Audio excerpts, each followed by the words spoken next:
Let's hear from Professor Mohammad Marandi, who is the chair of American Studies at the University of Tehran. Professor Marandi, thank you for joining us. I'm intrigued by your job. Many people would be surprised that there's a Department of American Studies in the University of Tehran. Tell us first, are there a lot of students queuing up to learn American Studies? Well, our program is a graduate studies program. We have both an MA as well as a PhD program. It's been going, the MA program has been going on for roughly 16 years now. And I think the PhD program, 12, 13 years. So we've had lots of students and lots of graduates, and some of them are now professors, others are abroad, most are in Iran, doing work in different places at research institutes, media, and other places as well. And are you any closer to understanding the United States of America and why it seems to be bent on war around the world? Well, the United States is a very, very complicated country, and that's one reason, or the main reason, why we have an American Studies program. It is obviously of great concern for Iranians how the United States behaves and why it behaves in such a manner. So we at the University of Tehran set up this program so that people in Iran could have a better understanding. Of course, there are many programs in Iran that are linked to American Studies. Almost all universities, I think, in Iran have English departments.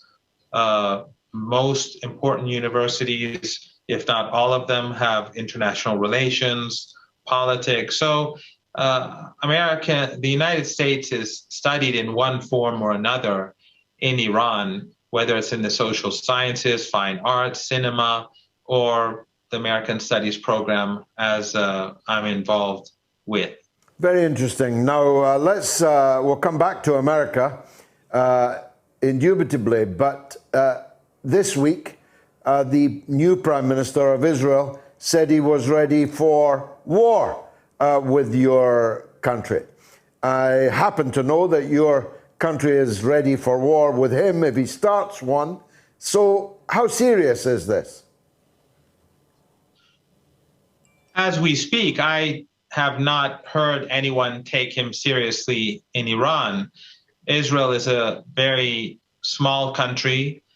Half the population is Palestinian and they're subjugated. So the Israeli regime has to spend a lot of energy keeping these people down. The Israelis have not done well in their war with Gaza, a small, landlocked, surrounded population which is starving of medicine and electricity and clean water, yet they held their own. The Israelis did not dare to enter Gaza despite killing large numbers of innocent civilians. And the Gazans, despite the fact that their missile technology, which is new to them, is still not highly developed, many of their missiles did get through the so-called Iron Dome. So when the Israeli regime fails against the subjugated people of Gaza, who are living in the, as we all have heard many times, the largest concentration camp on this planet, they're not really in a position to talk much about a war against Iran. If the Israelis strike Iran, Israel is a small country. Iran would counterstrike with probably hundreds, if not thousands, of missiles. And I don't really think the Israelis want that. Why say it then? I mean, you know, there's a limit to how much the school bully can continue to cow people merely by issuing threats. Now and again, he's got to live up to the threats. I think there are probably two things that come to mind and seem to make a lot of sense right now. One is internal politics. Israel is a right wing. The country has turned to the right. It's very right wing. and the country is also deeply divided.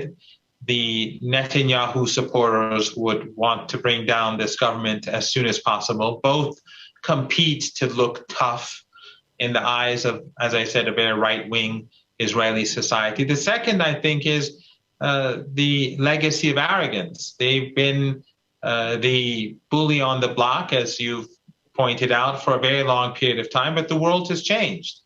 Lebanon has changed. Hezbollah is a very powerful force. As soon as the Israelis began firing shells into Lebanon and bombing the country, that Hezbollah retaliated and the Israelis stopped. And the same is true in Gaza. And of course, we see Yemen on the rise. We see Syria surviving this onslaught of extremists, tens of thousands of foreign fighters brought into the country by its antagonists, and the Israelis were a part of that. So we sort of see the tide turning against the Israeli regime, but this legacy of arrogance, I think, is still very much a part of the culture of this apartheid state. Aren't they implicitly, though, threatening you and indeed others with America's army? They're hoping they can draw the United States into a conflict. Yes, everyone in this region allied to the United States wants to use the Americans as their armed forces, whether it's the Israelis or the Saudis or the Emiratis. But I think here, too, the world has changed dramatically. The United States in 2001 was the superpower, and we all recall how easily they went into Afghanistan and how easily they went into Iraq, despite all the anti-war protests, such as the one in London, which I participated in, by the way. But the United States back then was the sole superpower. It had a lot of support, unfortunately, and a lot of material capability and economic resources to use in these wars. But the United States is, after spending almost, I don't know, maybe $9–10 trillion now, they're withdrawing from Afghanistan, they're cutting costs in Iraq. This is a very different United States. And on the other hand, in 2001, China was a very different country. Russia was a very different country. Russia had just begun to emerge from the ashes of the post-Soviet Union era, and China was just beginning to emerge. So now the United States has very powerful rivals. The United States is badly weakened because of its own foolishness in this region. And Iran, which was an isolated country surrounded to the west by Saddam Hussein and to the east by the Taliban, which the Americans actually helped bring to power, the Americans and the Saudis, which that's a story in itself. It's now the most influential country in West Asia. Iran has allies in Iraq and Syria and Lebanon, in Yemen, in Afghanistan, and Iran's antagonists, U.S. allies, are on the back foot. The Saudis are tired of war, the Israeli regime we've discussed. So the situation is very different from before. Indeed so. And this is the law of unintended consequences again, isn't it? That's exactly true. They have pushed Russia and China very much close together economically, in terms of currency, and perhaps most importantly, militarily, the interoperability, joint war games, and fantastic development of weapon systems, particularly in Russia, anti-aircraft, and also now jet fighter technology, which is not just cutting edge, but out of sight of other countries. And they've made this bloc of China and Russia. And now they've made a bloc of China, Russia, and Iran. And Iran already has, as you said, all these allies right across that crescent, from Iran through Iraq, into Syria, into Lebanon. Is foreign policy run by idiots in the West? Definitely. I can't see any other explanation. Iran has, for hundreds of years, been oriented towards the West because they've dominated this country. The second language here is English. At all universities, we study English as our second language. Most of our textbooks are translations from English textbooks. Many young people go to English-speaking countries to get their PhDs or to continue their studies.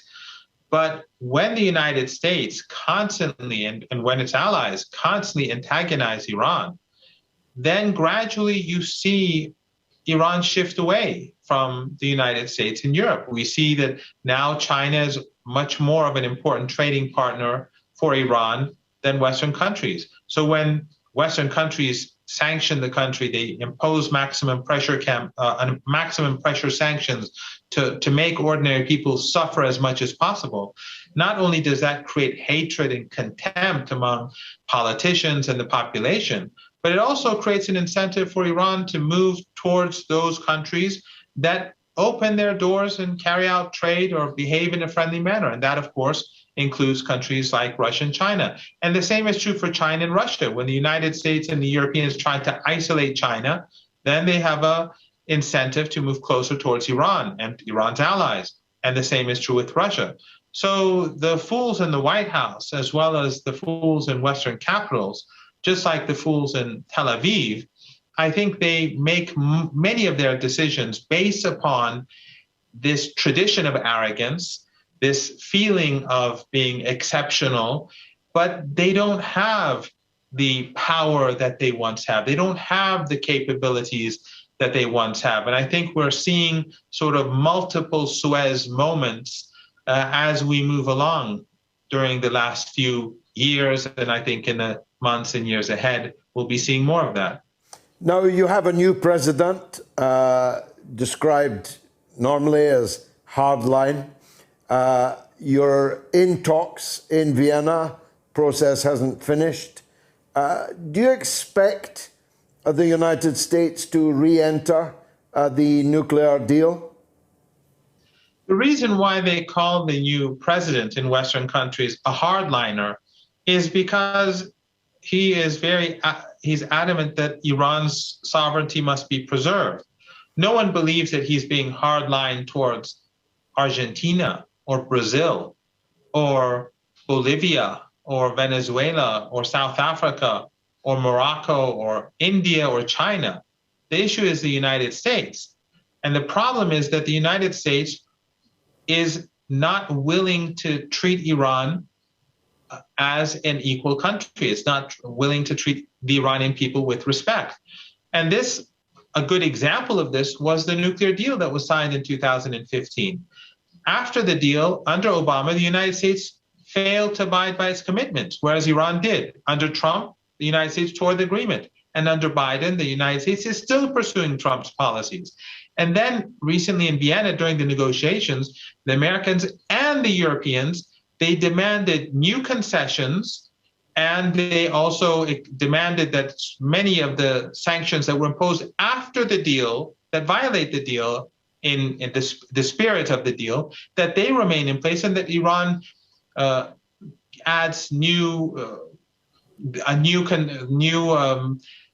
conditions are imposed upon Iran in order for the deal to be implemented. And that's not the JCPOA.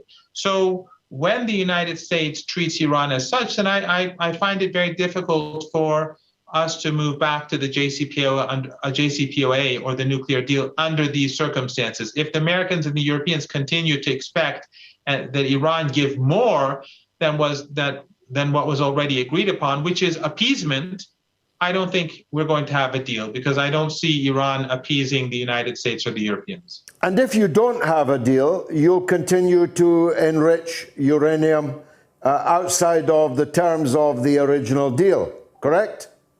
Absolutely. Iran has gone back to the NPT and the regulations within the IAEA. So Iran is allowed to do what it's doing today within the framework of international law.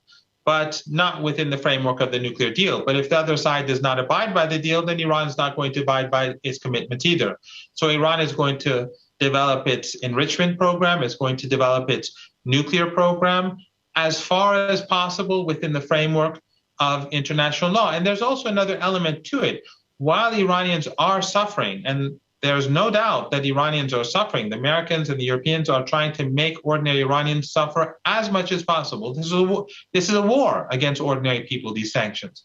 However, Obama himself, when he initiated these maximum pressure sanctions, it wasn't Trump who started this, it was Obama. And then there was a deal, and then we got to Trump.